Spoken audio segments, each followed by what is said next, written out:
एक समय ऐसा था जब साल्ट की कीमत सोने के बराबर मानी जाती थी। आज हम बिना सोचे समझे अपने खाने में नमक डाल देते हैं। किराने के दुकान पर टाटा साल्ट, आशीर्वाद साल्ट या अन्नपूर्णा साल्ट जैसी ब्रांड का 1 किलो पैकेट 20 से 30 में मिल जाता है। लेकिन हजारों साल पहले यही साल्ट इतना कीमती था कि इसके लिए युद्ध हुए, लोगों पर भारी टैक्स लगाए गए, बड़े बड़े व्यापारिक रास्ता बनाए गए और यहाँ तक कि एक देश की आजादी की लड़ाई का प्रतीक भी बन गया। आज अगर आपके घर में नमक खत्म हो जाए तो आप कुछ मिनटों में खरीद सकते हैं, लेकिन प्राचीन दुनिया में नमक प्राप्त करना इतना आसान नहीं था। उस समय न रेफ्रिजरेटर थे, न फ्रीजर्स और न ही आधुनिक फूड प्रिजर्वेशन टेक्नोलॉजी। मांस, मछली और अन्य खाद्य पदार्थों को लंबे समय तक सुरक्षित रखने का सबसे भरोसेमंद तरीका साल्ट ही था। इसी वजह से इसे व्हाइट गोल्ड यानी सफेद सोना कहा जाने लगा। इतिहासकारों के अनुसार साल्ट का बड़े पैमानों पर उपयोग सबसे पहले एंशिएंट इजिप्ट में हुआ था। मिस्र के लोग मूमिफिकेशन की प्रक्रिया में साल्ट का इस्तेमाल करते थे। उन्होंने एक खोज लिया था कि साल्ट शरीर से नमी निकालता है और चीजों को लंबी समय तक सुरक्षित रख सकता है। इसीलिए मम्मी बनाने के अलावा वे मछली और मांस को संरक्षित रखने के लिए भी साल्ट का उपयोग करते थे। धीरे धीरे साल्ट का महत्व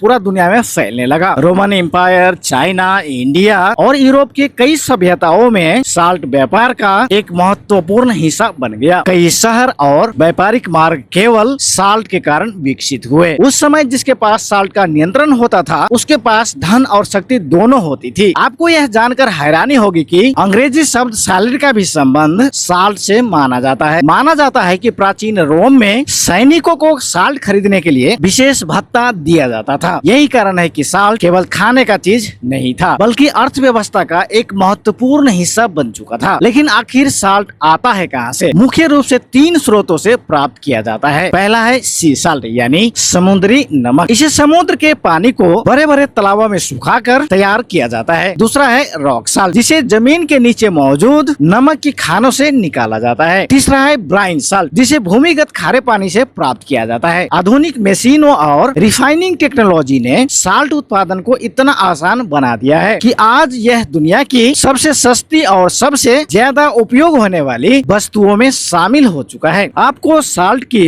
कई किस्में मिल जाएगी। सामान्य टेबल साल्ट, आयोडाइज साल्ट और गवर्नमेंट साल्ट। भारत में टाटा साल्ट, आशीर्वाद साल्ट जैसे ब्रांड काफी लोकप्रिय है। सामान्य टेबल साल्ट की कीमत लगभग 20 से 35 प्रति किलो होती है। हिमालयन पिंक साल्ट 80 से 300 प्रति किलो बिक सकता है। वहीं कुछ premium government salt, fleur de sel, Celtic sea salt और हुआवेन ब्लैक लावा साल्ट की कीमत 1000 से 5000 प्रति किलो या उससे भी अधिक हो सकती है। लेकिन साल्ट केवल खाने का स्वाद बढ़ाने का नहीं, अगर आज दुनिया से साल्ट गायब हो जाए तो फूड इंडस्ट्री का बड़ा हिस्सा रुक सकता है। रेस्टोरेंट, होटल, फूड मैन्युफैक्चरर्स और फास्ट फूड चेन सभी साल्ट पर निर्भर है। शेफ साल्ट का उपयोग सिर्फ खाने को नमकीन बनाने के लिए नहीं करते। साल्ट फ्लेवर इन्हांसर की तरह काम करता है। यह मिठास को बढ़ा सकता है, कड़वाहट को कम कर सकता है और अन्य मसालों के स्वाद को उभार सकता है। कई बार किसी डिश का स्वाद सिर्फ साल्ट के सही बैलेंस से बदल जाता है। मैकडोनल्ड्स के फ्रेंच फ्राई, KFC का फ्राइड चिकन, डोमिनोज की pizza, Lay's chips, Pringles instant noodles, biscuit और स्नैक, इन सभी में साल्ट की भूमिका बहुत महत्वपूर्ण होती है। स्वाद बढ़ाने के साथ साथ शेल्फ लाइफ बढ़ाने के लिए भी करती है। फूड प्रोसेसिंग इंडस्ट्री में साल्ट को नेचुरल प्रिजर्वेटिव माना जाता है। Pickle, cheese, butter, sausage, process meat, can foods और स्मोक फिश जैसे हजारों उत्पाद साल्ट के बिना बन ही नहीं सकते। बेकरी इंडस्ट्री में साल्ट डो को मजबूत बनाता है, ब्रेड की क्वालिटी सुधारती है। चीज इंडस्ट्री में साल्ट मॉइस्चर को कंट्रोल करता है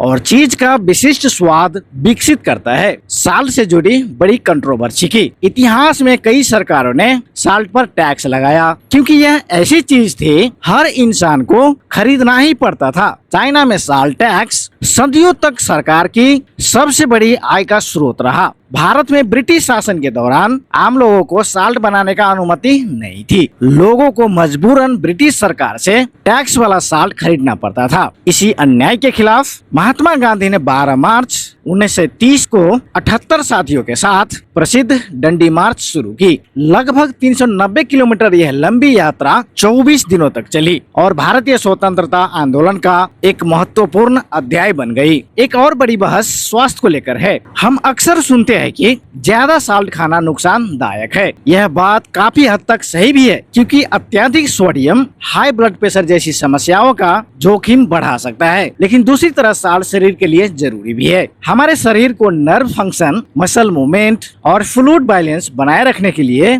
सोडियम की आवश्यकता होती है। इसलिए साल्ट नहीं बहुत ज्यादा और नहीं बहुत कम खाना चाहिए। एक दिलचस्प तथ्य यह भी है कि दुनिया में हर साल 300 मिलियन टन से अधिक साल्ट का उत्पादन होता है, लेकिन इसका केवल एक छोटा हिस्सा ही खाने में इस्तेमाल होता है। अधिकांश salt chemical industry, water treatment, soap manufacturing, textile industry और कई इंडस्ट्रियल एप्लीकेशन में उपयोग किया जाता है। तो अगली बार जब आप अपने खाने में एक चुटकी साल्ट डालें तो याद रखिए कि यह सिर्फ एक मसाला नहीं है, यह एक ऐसा खनिज है जिसने साम्राज्य को अमीर बनाया, सरकारों को टैक्स कमाने का साधन दिया, व्यापारिक रास्ते बनवाए, स्वतंत्रता आंदोलन का जन्म दिया और आज भी दुनिया की फूड इंडस्ट्री से लेकर केमिकल इंडस्ट्री तक को चलाने में महत्वपूर्ण भूमिका निभा रहा है। सिर्फ एक चुटकी साल्ट, लेकिन इसके पीछे छिपी कहानी हजारों साल पुरानी है। अगर आप प्रोडक्ट और सप्लाई चेन के रिलेटेड जानना चाहते हो तो इस चैनल को प्लीज सब्सक्राइब कर देना।